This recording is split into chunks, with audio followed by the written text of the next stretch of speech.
Assalamualaikum warahmatullahi wabarakatuh. Nama saya Dani Noval dari Hukum Tata Negara akan menjelaskan sosialisasi prokes 5M dan vaksin.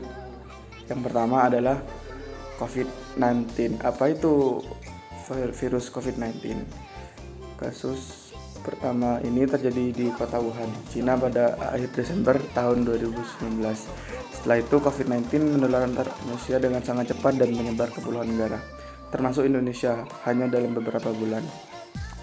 Penyebarannya yang cepat membuat beberapa negara menerapkan kebijakan untuk memperlakukan lockdown untuk mencegah penyebaran virus corona. Di Indonesia, pemerintah menerapkan kebijakan pemberlakuan pembatasan kegiatan masyarakat atau yang disingkat dengan PPKM untuk menekan penyebaran virus ini.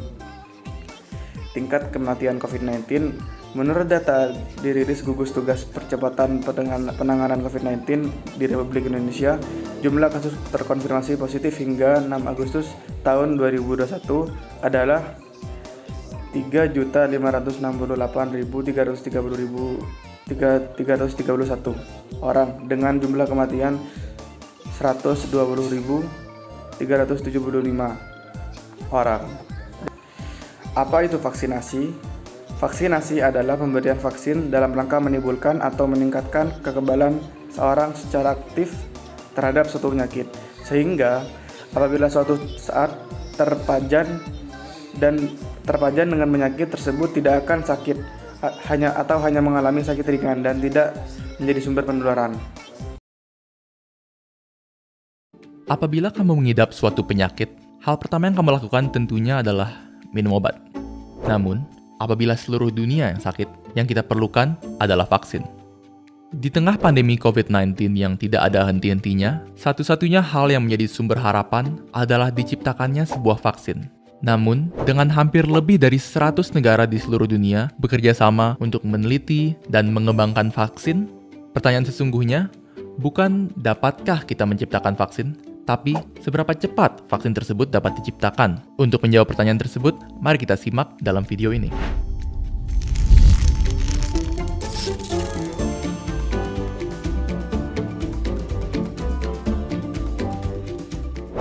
Untuk dapat mengetahui kapan vaksin COVID-19 dapat diciptakan, ada pentingnya kita mengetahui proses pengembangan vaksin itu sendiri. Secara sederhana, tahapan pengembangan vaksin dapat kita bagi menjadi 3 bagian, yaitu fase penelitian, fase preklinis, dan fase uji klinis. Fase penelitian adalah fase di mana peneliti akan mencari tahu cara kerjanya virus dan bagaimana virus tersebut menyerang tubuh manusia. Pada fase ini, binatang seperti tikus dan monyet digunakan untuk mempelajari virus pada tingkat molekuler. Fase preklinis adalah fase di mana sejumlah vaksin akan digunakan pada binatang untuk menguji keefektifannya. Fase ini penting untuk memastikan bahwa vaksin yang diciptakan tidak hanya efektif, tapi juga aman. Sejak bulan Agustus, WHO telah mencatat sekitar 165 vaksin COVID-19 yang tengah menjalani fase preklinis ini. Setelah fase preklinis, fase uji klinis dapat dilaksanakan, dan fase ini dibagi lagi menjadi 3 bagian, yaitu uji coba fase 1, 2, dan 3. Uji coba fase 1 melihat reaksi sistem imun dan memastikan keamanan vaksin untuk tubuh manusia. Uji coba fase 2 melibatkan ratusan subjek uji coba dan memfokuskan kepada dosis yang tepat serta jadwal imunisasi yang sesuai. Dan yang terakhir, uji coba fase 3 melibatkan lebih dari 1.000 subjek uji coba dan memfokuskan kepada keamanan vaksin pada populasi yang besar untuk mengidentifikasi efek samping yang berat dan langka.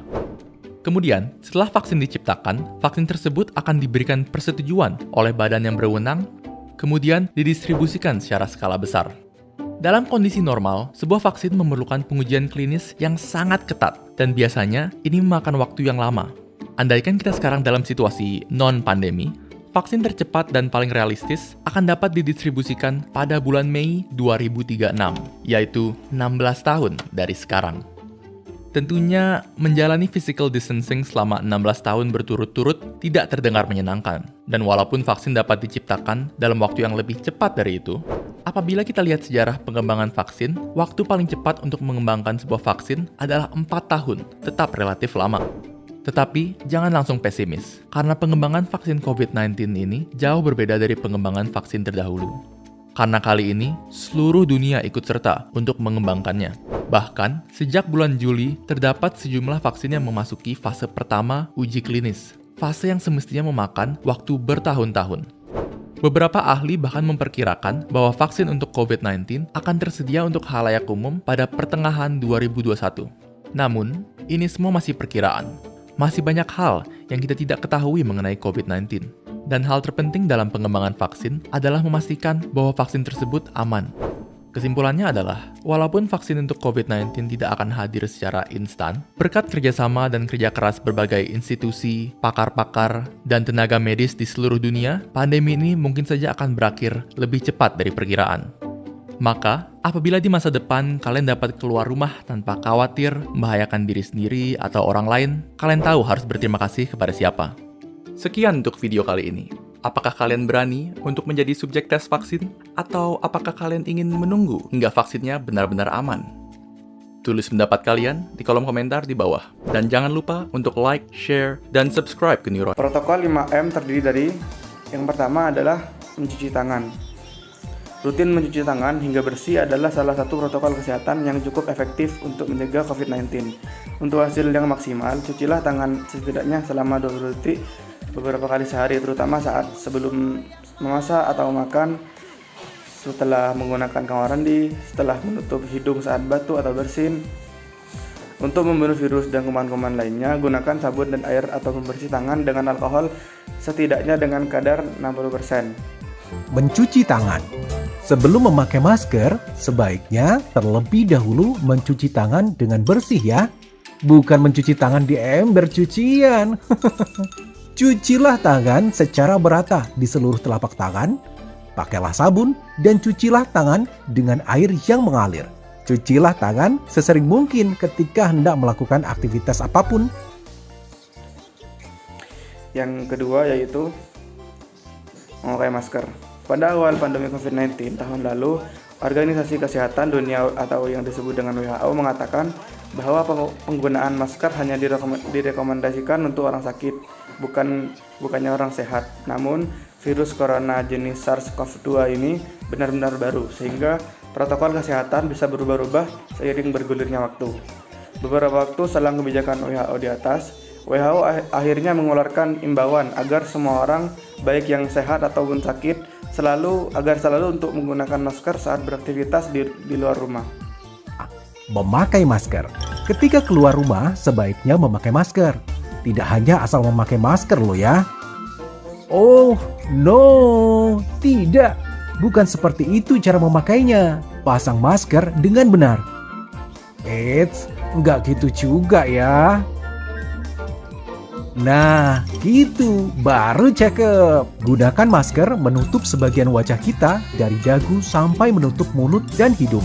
Serta pastikan tidak ada celah antara wajah dan...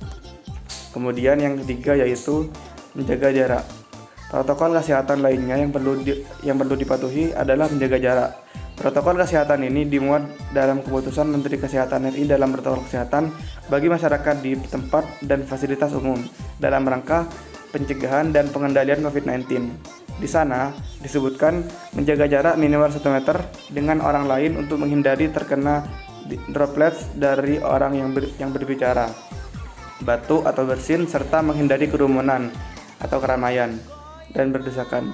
Bila tidak memungkinkan melakukan jaga jarak, maka dapat dilakukan berbagai rekayasa administrasi dan teknis lainnya. Menjaga jarak.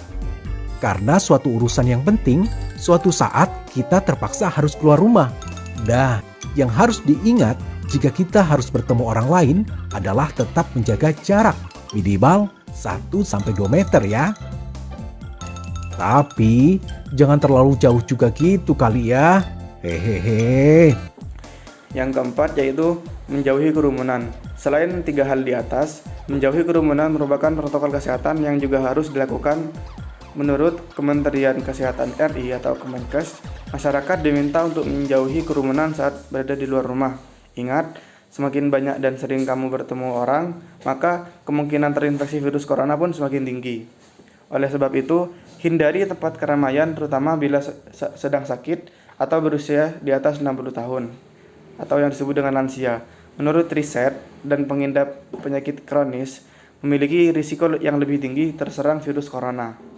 Berikutnya, yang keempat, menjauhi kerumunan.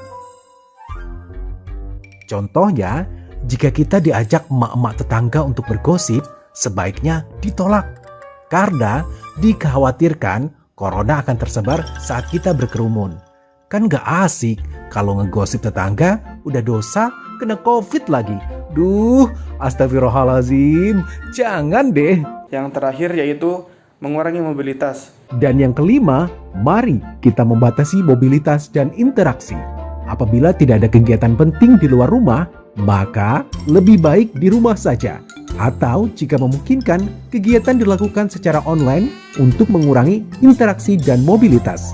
Untuk itulah dicanangkan gerakan 5M sebagai salah satu upaya strategis untuk meminimalisir penyebaran COVID-19 di Indonesia.